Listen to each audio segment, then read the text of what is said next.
예, 저는 한국건강관리협회 회장으로 있는 최종일이라고 합니다. 오늘은 여러분들께 기생충의 두 가지 얼굴 이런 주제를 가지고 말씀을 좀 드려볼까 합니다. 여러분들 기생충 하면은 어떤 느낌이 드세요? 뭐 가령 징그럽다든가 무섭다든가 아마 이런 느낌이 드실 텐데요.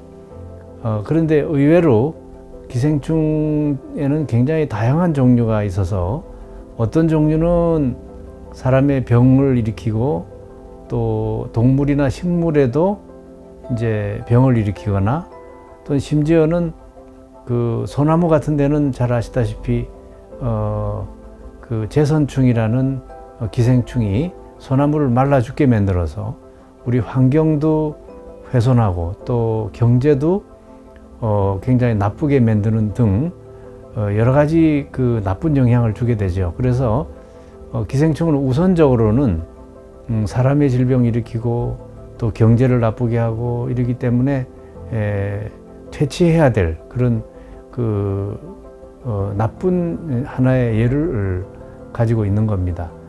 그런데 아주 흥미로운 것은 또 하나의 그 측면이 있습니다. 그것은 기생충 중에서 아주 좀 순하고 또 활용 가능성이 상당히 있는 종류도 있다는 점인데요.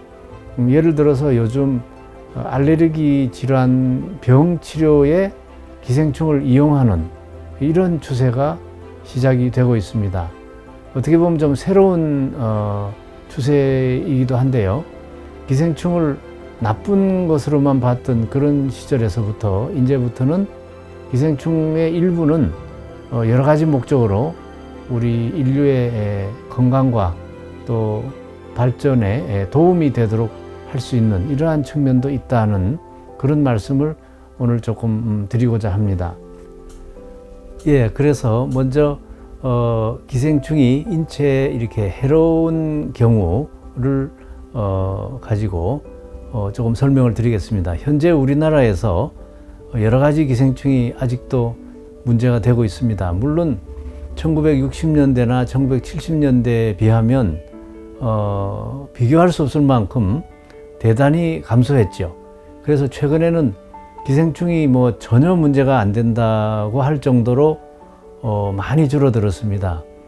그러나 그렇다 하더라도 우리 국민의 1%나 2% 정도는 아직도 기생충을 갖고 계세요. 그래서 그 1%나 2%의 숫자는 50만 명에서 100만 명에 해당되는 숫자입니다. 예, 그 숫자는 결코 적은 숫자가 아니고 그분들이 만일에 다 환자가 된다고 하면 어마어마한 문제가 되는 그런 정도의 숫자입니다. 최근에 그래서 우리 국내에서 주로 문제가 되고 있는 몇 가지 기생충을 좀 소개를 드리고 그 다음에는 이제 기생충을 다른 질병 치료에 이용하는 그러한 예를 좀 몇 가지 들어서 제 강의를 구성해 보고자 합니다. 처음 소개드릴 그 기생충은 간흡충입니다. 이 간흡충은 과거에 우리가 간 디스토마라고 이렇게 부른 적도 굉장히 오랫동안 있었고요. 최근에 와서는 간흡충 이렇게 하는 건데 이 간흡충이 현재 우리나라 국민의 약 1% 정도 대략 한 50만 명 정도가 이 간흡충에 감염이 되어 있습니다. 그렇기 때문에 굉장히 많은 여러 가지 문제를 일으키고 있고요. 그 다음에 이제 들 수 있는 것은 장흡충 종류인데 장흡충도 장 디스토마 이렇게 할 수 있겠죠. 이 장흡충에는 종류가 여러 가지 있습니다. 그래서 예를 들면 요코가와 흡충이라는 종이 있고요. 또 호르텐스 국구 흡충이라는 종도 있고 또 참굴 큰잎 흡충 뭐 이런 좀 이름이 생소하시겠지만 이런 장흡충 종류들이 이제 우리 국민들의 감염률의 상당 부분을 또 차지하고 있기 때문에 중요한 것들이고요. 그리고 이제 고래회충을 또 들 수 있습니다. 이 고래회충은 일명 아니사키스 유충 감염증 이렇게 부르기도 하는데, 이 고래회충은 원래 이제 고래에 들어가서 고래 뱃속에서 기생 생활을 하는 기생충이죠. 그런데 이 고래회충을 옮기는 것이 뭐냐면 바다 생선들입니다. 바다 생선도 있고 오징어나 낙지도 있고, 그래서 이런 중간숙주라고 하는 생물체들을 사람이 이제 이렇게 날로 먹게 될 경우에는 사람에도 고래회충 감염이 일어나게 됩니다. 예, 저희 한국건강관리협회에서 검진을 이제 받으시는 분들이 많이 계세요. 이분들 중에서 위내시경을 받으시는 분들이 계신데, 이분들에게서 아주 종종 고래회충의 유충이 그 위벽에서 이렇게 발견이 됩니다. 그래서 이분들은 주로 이제 바다 생선회를 잡수셨거나 또는 오징어나 낙지 같은 이런 두 종류를 드셔가지고 이제 감염이 된 경우죠. 이러한 몇 종류에 대해서 제가 조금씩 PPT 슬라이드를 보면서 말씀을 드리도록 하겠습니다. 예, PPT 슬라이드를 좀 봐주시죠. 이것은 이제 간흡충에 관한 슬라이드입니다. 한국, 중국, 베트남 이런 나라에 널리 유행을 이제 보이고 있고요. 왼쪽에 보시면 성충의 모습이 보이고 있고, 그 다음에 이제 중간 숙주가 되는 여러 종류의 물고기가 지금 보이시죠? 이 물고기 중에는 뭐 잉어, 붕어, 참붕어, 빙어, 돌고기, 모래무치 이런 아주 다양한 여러 종류의 민물고기들이 이제 관여합니다. 이 민물고기들의 그 근육 속에는 지금 한참 저기 움직이고 있는 비낭유충이 검출이 되고요. 저 비낭유충이 포함된 그 물고기의 근육을 이제 생선회로 잡수시다가 이제 감염이 일어나는 것입니다. 그 다음 슬라이드를 보시겠습니다. 감염이 되면은 간 담도까지 이 중체가 이제 올라가게 됩니다. 그래서 간 담도에 올라가가지고 간으로 이제 들어가게 돼서 간과 담도를 자극하는데 결국 담도염과 염증이죠. 또 복수염, 심하면은 간경화증까지 이제 일으키게 됩니다. 그래서 여기 황달이 나타나거나 복수염이 나타나거나 또 간경화증까지 이제 오게 되고, 이 간흡충 감염에다가 혹시 이제 우리가 음식물을 먹을 때 그 젓갈이라든가 또는 발효시킨 여러 가지 음식이 있습니다. 또는 이제 태운 음식이라든가 이렇게 너무 조리하다가 너무 타서 생선 같은 것 이제 굽다가 타거나 이런 그 음식물에는 발암성 물질이 그 질소가 포함되어 있는 여러 가지 발암 물질이 포함될 수가 있습니다. 그래서 이런 간흡충 감염에다가 발암 물질이 함께 이렇게 섭취가 되면은 담관암까지도 일으킬 수 있다는 것이 이제 밝혀져 있기 때문에 간흡충 감염은 굉장히 주의해야 될 감염증인데, 우리나라에 현재 50만 명의 인구가 감염되어 있다는 점은 굉장히 주목해야 될 그러한 내용이 아닌가 생각합니다. 여기 아래 보시면은 동남아시아에서 이제 흔히 잘 먹고 있는 회덮밥의 종류인데, 우리나라 거는 저기다 이제 고추장을 더 넣으면은 우리나라 회덮밥이 되죠. 또 오른쪽에 보시면 그 베트남이나 태국이나 라오스 같은 데서 먹고 있는 생선 젓갈의 모습인데, 이 젓갈에는 그 질소 화합물 같은 게 이제 생깁니다. 그래가지고 발암성을 가지게 돼서 이 회덮밥하고 젓갈하고를 같이 먹게 되면은 담관암이나 담도암의 원인이 될 수 있다 하는 걸 이 PPT 슬라이드에서 이제 보실 수 있는 겁니다. 예, 그 다음으로 이제 장흡충 종류를 잠깐 소개해 드리겠습니다. 이 장흡충 종류 중에 우리나라에서 지금 현재 가장 널리 유행하고 있는 종류는 요코가와 흡충이라는 건데, 이 요코가와 흡충은 그 중체 자체는 길이가 1mm밖에 안 돼요. 그래서 굉장히 작은 디스토마, 즉 흡충입니다. 그런데도 불구하고 이것이 우리 장 점막에 끼어 들어가 가지고 이제 여러 가지 염증 반응을 일으켜서 설사도 일으키고 또 배가 아프게 해서 복통도 일어나고 이러한 증상을 보이게 됩니다. 입맛도 떨어지게 되고 그 다음에 몸무게가 줄고 쇠약하게 되죠.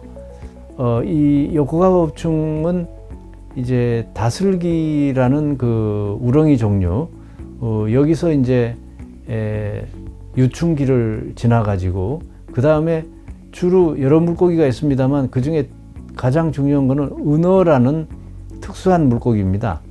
이 은어의 근육에 가서 또는 비늘에 가서 이렇게 주머니를 형성해 가지고 그 주머니 안에 이렇게 들어있게 됩니다. 그래서 은어를 이제 회로 먹을 때 또는 여러 가지 다른 물고기도 있습니다만 회를 먹을 때 이 비낭유충이 감염이 돼서 사람에 오게 되는 것입니다. 예, 이 슬라이드는 그 요코가와흡충이 우리나라의 여러 지역에 분포하고 있다는 걸 보여주는 지도인데요. 여기 보시면 동해안의 여러 지역하고 그 다음에 남해안으로 들어가는 여러 그 하천들이 있습니다. 강이나 이제 시내가나 이런 그 곳들인데요. 동해안에 굉장히 많은 곳이 있죠. 그리고 또 남해안 쪽에도 굉장히 많이 있죠. 이 많은 지역들이 다 유행지입니다. 이 유행지에는 곳곳에 이제 식당이 있어서 은어회를 이제 팔고 있습니다. 이 은어회를 먹다가 이제 감염되는 경우가 굉장히 많이 있기 때문에 은어를 회로 드실 때는 각별히 주의를 하셔야 합니다. 여기는 은어 낚시를 하는 지금 그 모습을 보이고 있습니다만 이 은어가 아주 낚시의 대상으로도 굉장히 선호하고 있는 물고기인데 가급적이면 은어는 튀겨서 드시든가 아니면 매운탕 해서 드시는 게 안전하다고 말씀드릴 수 있겠습니다. 예, 다음에는 장흡충류 중에 하나인 호르텐스 극구흡충이라는 것을 소개해 드리겠습니다. 지금 이 슬라이드는 위 내시경 사진인데요. 여기 그 나뭇 이파리 같이 생긴 게 하나 붙어 있죠. 이게 이제 호르텐스 극구흡충 기생충입니다.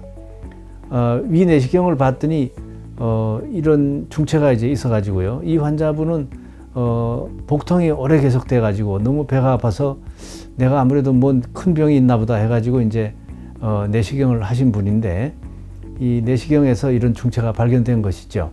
이 중체를 보니까 그 점막에 이렇게 물고 있으면서 피도 좀 나고 있어요. 그래서 출혈이 좀 나고 있고 그 다음에 이 중체를 제거하고 나니까 여기 보시면 이렇게 손상이 되어 있습니다. 이런 그 병변을 우리가 위궤양이라고 부르는데요.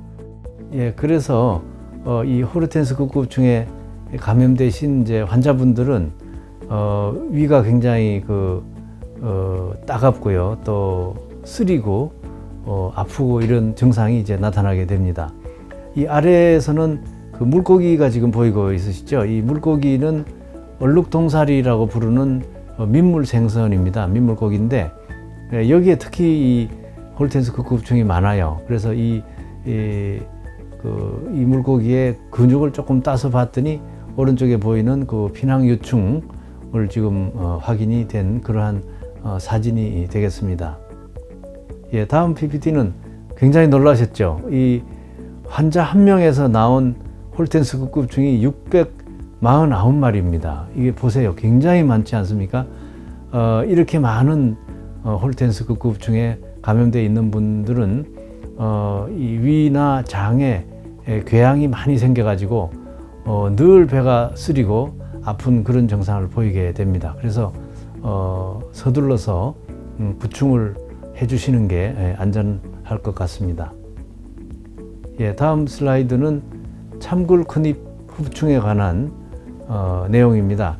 이 참굴크닙 흡충은 좀 생소하시겠습니다만 1993년도에 우리 국내 학자분들에 의해서 발견되고 또 여러 국제학회에 보고가 되었던 그러한 충체입니다. 이 충체는 굴, 참굴이라고도 합니다만 이 굴, 우리가 먹는 굴이요. 굴을 통해서 감염되는 것이 확인이 되었습니다. 그리고 이제 우리나라에는 주로 전라남도 신안군 일대를 중심으로 전라북도 부안군이라든가 또 남해도, 거제도 이런 데 일부 유행이 있는 정도입니다. 이 충체는 설사나 복통, 또 급성 췌장염 등을 일으키면서 환자분들 중에 몇 분이 당뇨병의 증상을 보인 분들이 계시기 때문에 당뇨병과 어떤 연관이 있지 않은가 하는 것을 의심을 하고 있으면서 이 부분에 대해서는 계속해서 연구가 지금 진행 중인 상황입니다. 여기 굴을 한번 보시죠. 이 굴에 지금 표면에 보면 하얀 반점들이 보이는데 이 반점들이 전부 다 그 유충이 이렇게 밀집해 있는 것을 보시게 되는 겁니다. 그리고 좀 확대해서 보면 오른쪽에 움직이고 있는 참굴 근위부충의 피낭유충을 보실 수가 있습니다. 예, 그 다음 슬라이드에서 보시면은 이 참굴 근위부충의 성충의 모습, 그 다음에 충란의 모습, 그리고 이제 피낭유충의 모습, 또 여기 검은 머리 물대새가 있는데 이 검은 머리 물대새는 철새의 한 종류입니다. 근데 이 참굴 근위부충을 가지고 있으면서 계속 환경에다가 이렇게 충란을 공급하는 셈이 되고 이 충란이 이제 결국은 사람의 감염원이 되는 그러한 참굴 감염의 감염원으로서 이제 역할을 하게 되는 것입니다. 이 참굴 근위부충은 세계적으로도 굉장히 흥미로운 그런 기생충이라고 인정을 되고 있고요.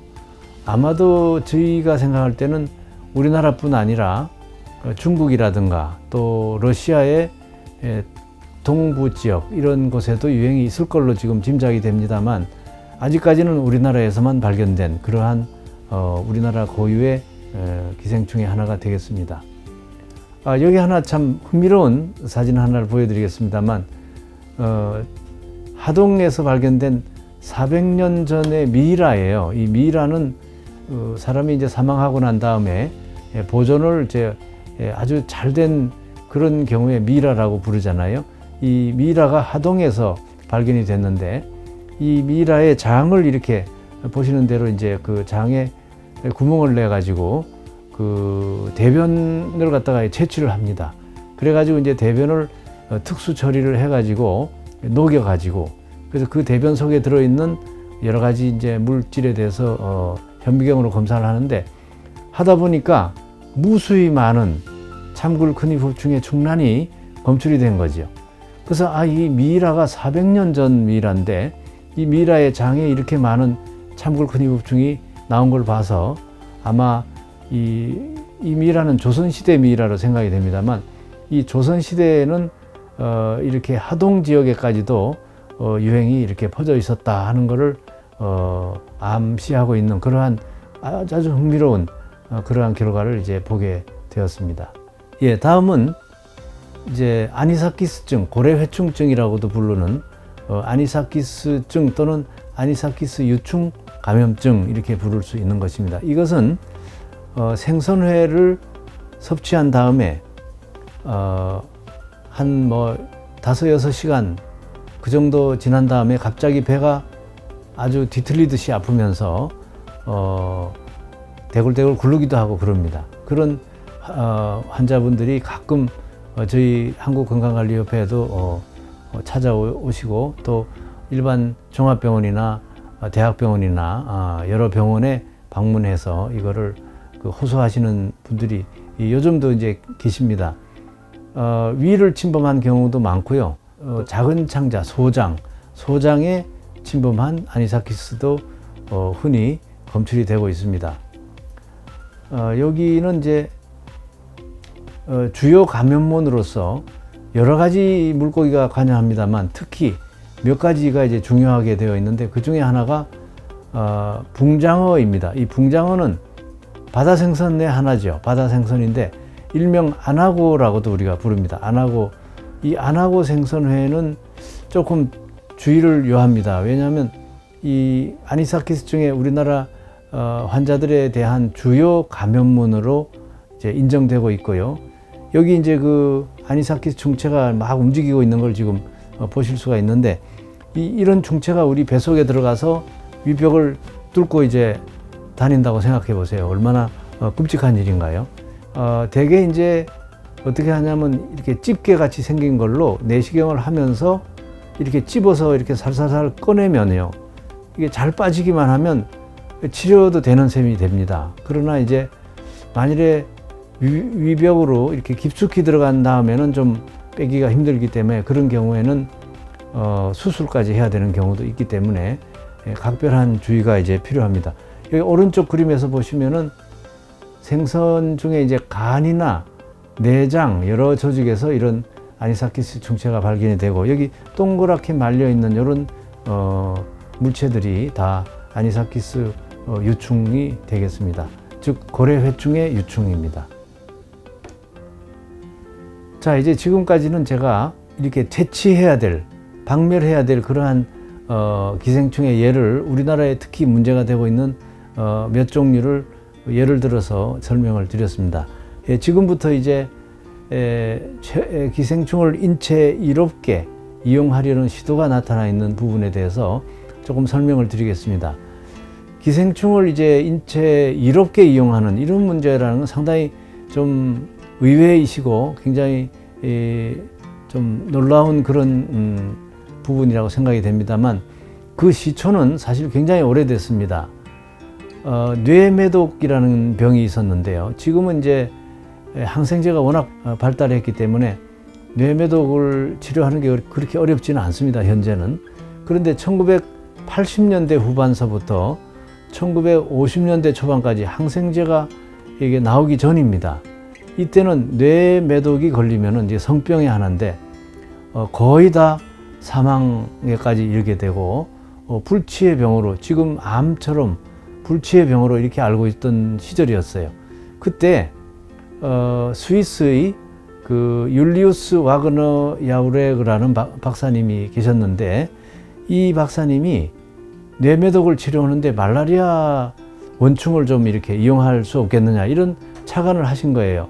왜냐하면 이걸 어떻게 생각하게 됐냐 하면은 이 율리우스 교수님이 매독균을 키우고 계셨다고 합니다. 매독균을 키우고 있었는데 배양 실험을 하던 도중에 이 배양기가 고장이 나가지고 온도가 이제 막 올라간 거예요. 그래서 얼마나 많이 올라갔냐 하면은 41도 이렇게 올라갔습니다. 원래 37도에 이렇게 맞춰놔야 되는 건데 한 4도, 5도가 올라간 거죠. 그랬더니 매독균이 다 죽었더라 하는 거죠. 다 죽어서 실험에는 실패를 했는데 이 이제 율리우스 와그너 야우레그 박사님은 이게 어떤 매독균이 열에 굉장히 약하구나 하는 거를 착안하게 되는데 아주 중요한 그 이벤트가 됐던 것 같습니다. 그래서 뇌매독 환자에 대해서 열이 나게 하는 어떤 그런 조치를 이렇게 하면은 뇌매독이 치료가 되지 않겠느냐 이렇게 생각한 거죠. 그래서 이제 말라리아가 그때 한참 기승을 부리고 있었는데 말라리아에 걸리면 열이 41도까지 올라갑니다. 그래서 이 뇌매독 환자한테다가 말라리아를 일부러 접종해서 감염을 시키는 그러한 시도를 이제 할 수 있게 된 거죠. 그래가지고 이제 기록에 의하면 최소한도 뇌매독 환자 수천 명의 생명을 구했다 이런 기록이 남아 있습니다. 그리고 이제 말라리아는 치료제가 키니네 같은 치료제가 있었기 때문에 그 말라리아는 이제 나중에 치료해버리면 간단한 문제가 되고요. 그래서 이 박사님이 1927년에 노벨상을 받게 되는 그러한 일이 있었습니다. 이만큼 기생충을 그 인체에 이롭게 하려고 하는 그러한 시도가 오래전에 시작이 됐는데요. 이제 그 후에는 사실 기생충 박멸이 워낙 급해서 박멸에만 신경을 쓰고 있었는데 이 슬라이드를 한번 보시면은 기생충이 이제 줄어들었죠. 뭐 미국이나 영국도 그렇고 일본도 그렇고 한국도 그렇고 대만도 그렇고요. 이런 여러 나라에서 기생충이 줄어들었는데 그렇게 되면서 거꾸로 알레르기 병이 증가하는 그러한 추세가 나타났습니다. 이 슬라이드에 한번 보시면 미국의 경우에 전식, 기관지 전식이라고 하는데 이게 좀 일종의 알레르기 병이 됩니다. 1980년에 환자가 6,800만 명이었었는데 1998년 약 20년 후에는 약 3배 가까이 돼서요. 1억 7천만 명으로 늘어납니다. 그러니까 알레르기의 일종인 기관지 전식 환자가 20년 동안에 3배나 늘어난 반면에 미국에서 기생충 환자는 무척 많이 줄어들었던 거죠. 그래서 이게 서로 반비례를 한다는 것을 이제 알게 된 것입니다. 우리나라의 경우에도 여기 보시면 1995년에 초등학생의 7.7%가 전식 환자였는데 2000년도가 되면 9.1%로 늘어나고 또 2005년도가 되면은 약 15%에서 20% 정도까지 이 알레르기성 기관지 전식이 있다는 그러한 보고가 나왔습니다. 또한 이제 피부 아토피도 마찬가지인데 이것도 영국의 예를 하나 보면 1946년에 소아 연령층 중에서 5.6%가 피부 아토피 질환이 있었는데 1994년 대략 50년 정도 경과한 다음에는 20%의 소아 연령층에서 피부 아토피가 나타났다 이런 보고가 있거든요. 한국에서도 비슷한 추세가 보고가 되었습니다. 여기 보시면 1995년에 초등학생의 16.6%가 피부 아토피가 있었는데 2005년도가 되면 약 30% 또는 그 이상 피부 아토피를 보인다. 또 이와 마찬가지로 아토피성 비염도 같은 추세로 좀 증가하는 그러한 추세가 보이고 있습니다. 그래서 이제 여러 아주 중요한 논문들이 발표가 됐는데 1970년에서 2000년대 사이에 이른바 위생 관련설이라 해가지고 기생충 감염이 낮아지면 낮아질수록 알레르기 감염은 점점 증가한다 이런 가설이 등장하게 된 거죠. 여기 논문 3편은 그러한 예를 보여드리고 있는 것입니다. 특히 마지막 것은 기생충을 이용한 알레르기와 자가 면역 질환의 치료에 관한 건데 2016년도에 굉장히 이렇게 가능성이 높은 그러한 논문이 이제 발표가 된 적이 있습니다. 그래가지고 이제 가장 먼저 이거를 실제로 임상에서 이제 병원에서 이거를 좀 시도해 보겠다 하는 것이 나타났습니다. 그래서 맨 처음 한 거는 궤양성 대장염, 일명 크론병이라고도 합니다. 이 크론병 치료에 이제 기생충을 이용하고자 하는 그러한 시도가 시작이 됐어요.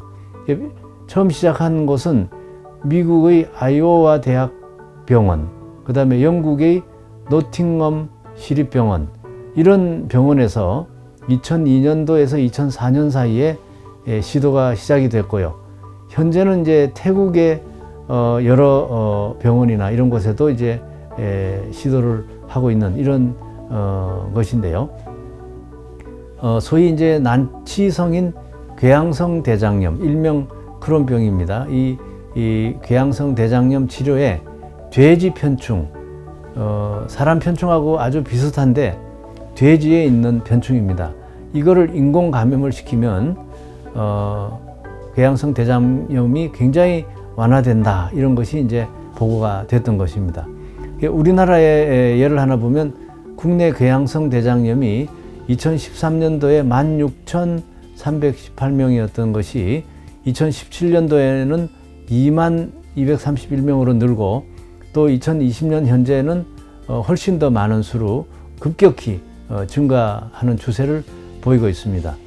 돼지 편충을 이제 감염시키고 나면 이 돼지 편충은 크론병을 좀 완화시키기는 한다고 하니까 그 후에는 어떻게 되느냐 이제 궁금하시겠죠.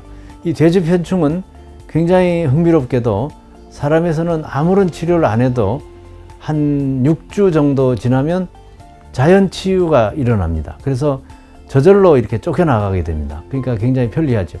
혹시 만일에 좀 얼렁 쫓겨나가지 않는 경우가 있다 하더라도 구충제, 흔히 우리가 시중에서 구할 수 있는 구충제로 쉽게 치료가 되기 때문에 돼지 편충 치료는 아무것도 아닙니다. 그러나 이 돼지 편충이 이 궤양성 대장염의 여러 가지 증상을 완화시켜 준다는 것은 굉장히 아주 다행스러운 그러한 예로서 이제 나와 있는 것입니다. 예, 두 번째 예는 기관지 천식 치료에 개구충을 이용하는 방법입니다. 이것도 사람 구충이 아니라 개에 기생하는 개구충입니다. 이것도 여러 대학이나 병원에서 시도하고 있는 중이고요. 세 번째, 다이어트를 위해서 기생충을 이용할 수 있겠느냐. 아주 이것도 재밌는 부분이죠. 동해 긴천충이라고 해가지고 굉장히 길지 않습니까? 이게 얼마나 기냐면요. 가장 긴 놈은 10m까지도 되는데 사람 이제 뱃속에서 이렇게 장에 이렇게 그 꾸불꾸불한 그 부분에 같이 자기도 이 기생충도 같이 꾸불꾸불 이렇게 엮어져서 기생하고 있으면서 엄청 많은 영양분을 갖다가 소비하게 되거든요. 그러니까 사람은 음식물을 맛있게 먹고 그리고 많은 음식물을 또 이 기생충이 이제 뺏어 먹으니까 사람한테는 그렇게 많이 안 가는 거예요. 그러니까 저절로 다이어트가 되는 겁니다. 그럼에도 불구하고 또 이 동해 긴천충은 사람에게 거의 증상을 일으키지 않는다. 이것도 굉장히 참 재밌는 부분입니다. 그래서 심지어는 일본의 어떤 학자분인데 이분은 자기 뱃속에다가 이 동해 긴천충을 이제 심어서 한 20년 정도 가지고 있었다 하는 그러한 얘기를 하고 있습니다. 예, 그 다음에 이제 PPT 슬라이드를 보시면은 이 기생충이 또 희한한 데다가 이용이 됩니다. 예를 들면 치매를 혹시 치료하거나 또는 좀 완화시키거나 이렇게 할 수 있지 않겠느냐 하는 겁니다. 이른바 알츠하이머 병을 치료 또는 좀 완화시킨다 이런 뜻인데요. 톡소포자충이라는 원충이 있습니다. 이 톡소포자충은 나쁜 면도 가지고 있죠. 사람에서 뇌염도 일으키고 여러 가지 뇌의 그 나쁜 질환을 일으키는데 또 한편으로는 치매나 알츠하이머를 좀 완화시켜준다 이런 또 측면도 있는 겁니다. 한국건강관리협회 기생충병연구소에 지금 근무하고 계시는 정봉광 선임연구원의 연구 결과입니다만 그 워터 메이즈 테스트라는 방법으로 이제 이렇게 실험 세팅을 해놓고 거기다가 이제 흰 쥐를 갖다가 넣어서 여러 가지 행동 실험을 했어요. 그랬는데 톡소포자충을 감염시키고 그리고 이제 치매가 되도록 하는 그 유전자가 있는 그런 마우스를 이용해 가지고 이제 그 실험을 했더니 톡소포자충을 감염시킨 마우스는 치매 발현이 굉장히 늦거나 또는 이렇게 저지되더라 이런 걸 발견한 거죠. 그런가 하면 이제 그냥 보통 마우스는 치매가 빨리 일어나더라 이런 걸 이제 발견한 겁니다. 그래서 이것도 굉장히 앞으로 많은 연구가 필요합니다만 아주 이제 기초적인 그러한 연구의 시작으로서 좋은 결과를 갖다 보였기 때문에 좀 이렇게 소개를 드리는 거고요. 그 다음에 또 아주 놀랄 만한 것은 혹시 암을 억제할 수 있지 않겠느냐. 이것도 표경호 박사라는 분이 이제 했던 건데 저희 공동 연구의 하나입니다만 그 톡소포자충을 이용하면 암도 좀 이렇게 발현되는 것이 좀 억제된다. 그런 것이 이제 여기 이 결과에 그림에 지금 나타나 있는 것입니다. 그리고 이제 여섯 번째 그 응용의 하나인데 이 기생충 중에서 또 흥미로운 것은 숙주의 성장 호르몬 또 성장 촉진 호르몬 이런 걸 생산한다는 것이 밝혀져 있습니다. 그래서 여기 그림에 보시면 정상적인 쥐는 이렇게 조그만해요. 이 조그만한 게 정상쥐인데 스파르가놈이라는 기생충에 감염된 쥐는 이렇게 퉁퉁하게 그냥 살이 붙었어요. 그래서 이거는 이제 성장 촉진 호르몬이 많이 나왔는데 이 호르몬을 생산하는 것이 어디서 생산하느냐 하면 스파르가놈 충체, 기생충이 이러한 호르몬을 생산한다는 것이 밝혀져 있습니다. 그래서 혹시 이런 성장 촉진 호르몬이 필요할 때 이 스파르가눔을 활용하면은 이러한 결과를 얻을 수 있지 않겠는가. 이것도 굉장히 흥미로운 그러한 부분이라고 봅니다. 또 이제 7번째 예로서 일부 기생충들은 이제 학문 연구, 여러 가지 학문 연구인데 의학이나 생명과학 연구나 이런 걸 위해서 실험 재료로 활용이 가능하다 이런 겁니다. 뭐 그 중에 하나 제가 예를 든다면 예쁜 꼬마 선충, 이런 그 선충이 있어요. 예쁜 꼬마 선충인데 이 선충은 하루 만에 이렇게 중란에서부터 유충으로 가서 유충이 금방 이렇게 성충으로 이제 됩니다. 이게 하루 만에 되기 때문에 그 사이에 이제 세포 분화라든가 신경계 발육이라든가 어떤 유전적 현상이라든가 또는 분자 생물학적 여러 가지 특성을 쉽게 연구할 수 있는 이런 장점이 있어요. 그래서 이 예쁜 꼬마 선충을 실험실에서 많이들 이용을 하고 있습니다. 그리고 놀랍게도 이 예쁜 꼬마 선충을 연구를 이제 통해서 새로운 어떤 지견이 많이 발견이 됐는데 그 중에 학자 3분은 노벨상을 수상하기도 했습니다. 그러니까 이 기생충 종류가 또는 선충 종류가 노벨상을 까지 받게 하는 그러한 큰 효자 노릇을 한 거죠. 그래서 굉장히 흥미롭지 않습니까? 그 외에도 면역학 연구라든가 또 신호전달 체계 연구라든가 발생학이라든가 줄기세포 연구라든가 다양한 부분에 이러한 그 예쁜 꼬마 선충이 이용되고 있다, 이런 말씀을 제가 드리고 싶습니다. 예, 마지막 PPT 슬라이드에서는 여러분들이 이제 저한테 질문을 해 오세요. 요즘 우리 한국 사람들한테 구충제 복용을 얼마 만에 하면 되겠는가? 과거에는 연 2회 봄, 가을 이렇게 하라고 했는데 지금도 꼭 필요한가? 이렇게 질문을 하시는 거죠. 그 제가 이제 뭐라고 답변을 하냐 하면요. 우리나라의 경우에 요즘의 정도라면 사실상 연 2회 이렇게 정기적으로 구충제 복용을 꼭 할 필요는 없다라고 제가 말씀을 드립니다. 그러나 만일 좀 마음이 불안해서 좀 복용을 원한다고 하시면은 연 1회 정도, 그러니까 1년에 한 번 정도 알벤다졸이라는 약제를 복용하시는 것은 뭐 권장할 만합니다. 더군다나 이 알벤다졸은 의사 처방이 필요하지 않기 때문에 그냥 약국에서 자유롭게 구매할 수가 있습니다. 그래서 사서 드시면 될 것 같고요. 다만 이제 국내에서는 거의 제가 꼭 필요하지는 않다고 말씀드렸는데 국제화가 많이 되고 있죠. 그래서 우리가 해외여행도 늘어나고 외국인도 많이 들어오고 하기 때문에 국가 간의 감염이 전파됩니다. 그래서 경계를 완전히 늦추지 않기 위해서도 1년에 한 번 정도 드시는 거는 뭐 권장할 수 있다, 이렇게 말씀드리겠고요. 다만 생선회를 좀 자주 드시는 분, 또 생선회뿐만 아니라 여러 가지 음식물을 날 것을 자주 드시는 분의 경우에는 연 2회 정도 프라지칸텔이라는 약제를 복용하실 것을 권장하는데, 다만 이 프라지칸텔은 의사의 처방이 있어야 하기 때문에 다소 번거로운 점은 있습니다. 그러나 필요하시면 병원을 방문하셔서 처방을 받으신 다음에 이 프라지칸텔을 복용하시면 뭐 생선회를 자주 드시더라도 좀 안심이 되지 않을까, 이렇게 생각합니다.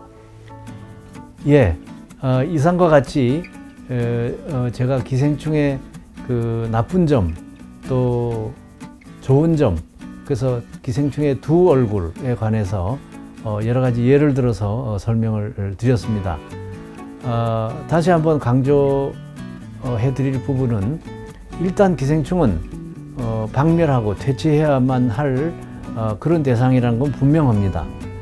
그러나 모든 기생충이 다 나쁜 그런 종류만 있는 것은 아니라는 점, 어떤 기생충은 우리 인류의 질병 치료나 또는 인류의 행복을 위해서 좀 응용하고 해야만 할 이러한 종류도 있다는 그러한 말씀을 드리면서 저의 강의를 끝내도록 하겠습니다. 경청해 주셔서 감사합니다.